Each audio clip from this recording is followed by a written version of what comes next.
And now we have Bill McKibben on Skype. Good Well, morning.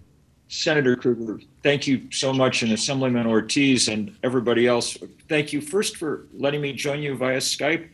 I wish I was there in person. On the other hand, in the low carbon future to which we are heading, we're going to need to get better at this kind of stuff. And I'm very glad for you to run that experiment, and very glad to get to hear that video. That made my day. It doesn't surprise me a bit because mostly what we work with around the world are young people who are desperate about this crisis because they know that it's over their heads it will break. And their leadership has been important. And so, of course, has the leadership increasingly been coming out of Albany on these issues around climate change.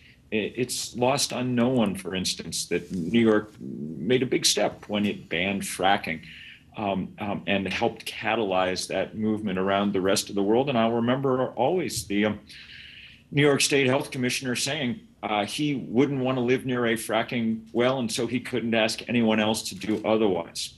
That's the context, or at least one of them, for thinking about these decisions about divestment.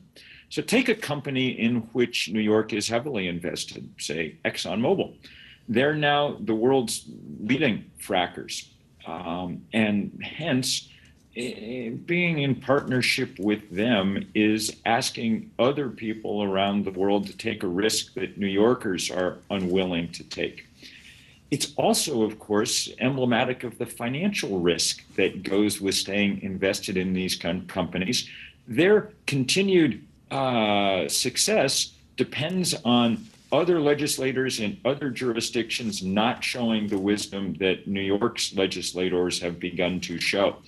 As we try to deal with the ongoing and ever accelerating crisis of climate change, then the room for operation of these companies gets smaller and smaller. We've already seen over the last 3 years how that's taken out the coal industry, driven it literally to bankruptcy in case after case after case, and cost pensioners and others invested in that industry large sums of money. The same thing now clearly is happening with the oil and gas industry. The financial returns on these investments are increasingly precarious if they exist at all. And so it's incredibly important that New York, headquarters of the world's financial industry, is seizing the opportunity to send a message. And that message is a message that's now going out loud and clear from many directions. The message that these companies aren't to be considered normal companies precisely because their business plan calls for pouring far more carbon into the atmosphere than any scientist thinks is safe. Their business plans call for burning roughly 5 times as much coal and oil and gas as any scientist thinks we can safely do.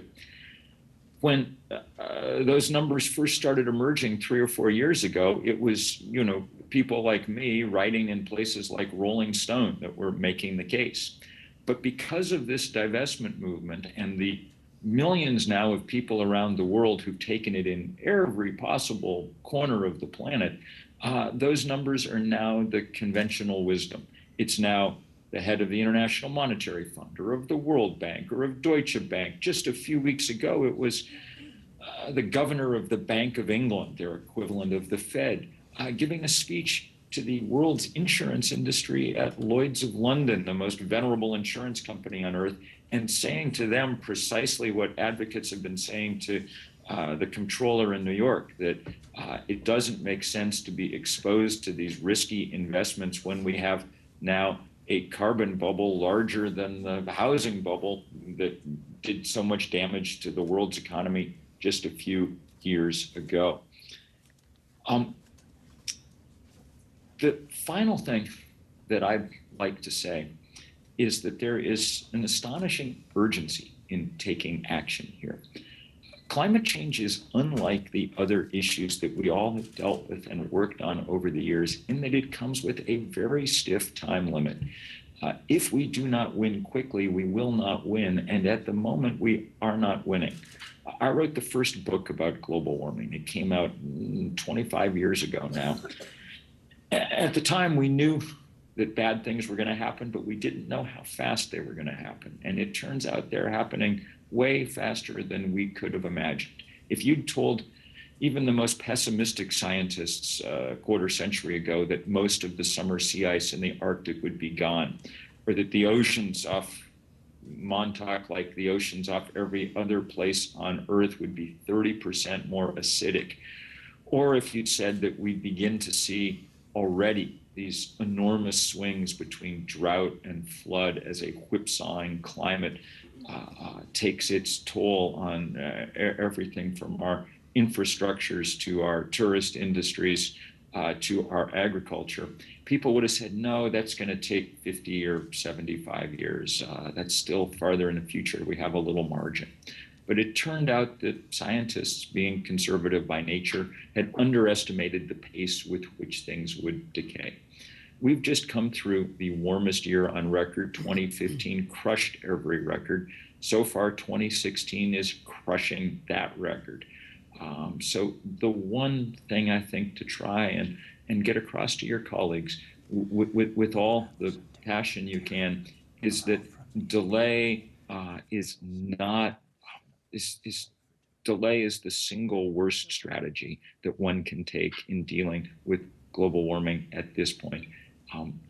Instead, there's the very positive step that New York could be taking, joining everyone from the California legislature to Stanford to Oxford to Edinburgh to the Episcopalians to the United Church of Christ to the Unitarians to the largest sovereign wealth fund on earth in Norway to the Rockefeller family. There you are in Rockefeller Plaza there in Albany,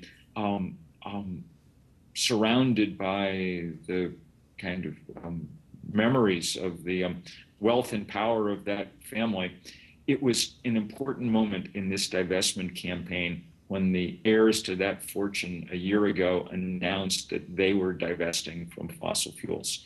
They said, we've done our best to try and engage the family business, ExxonMobil, in making change, and we've been hitting our head against the wall. It's gone nowhere. That shareholder engagement is no longer a useful strategy. And we no longer think that it's either morally possible or financially prudent to continue investing in fossil fuels. That sent a strong message, and New York State can and will send a strong message when it acts to deal with the biggest crisis that human beings have ever stumbled into. I thank you very, very much for your leadership in this regard. Thank you.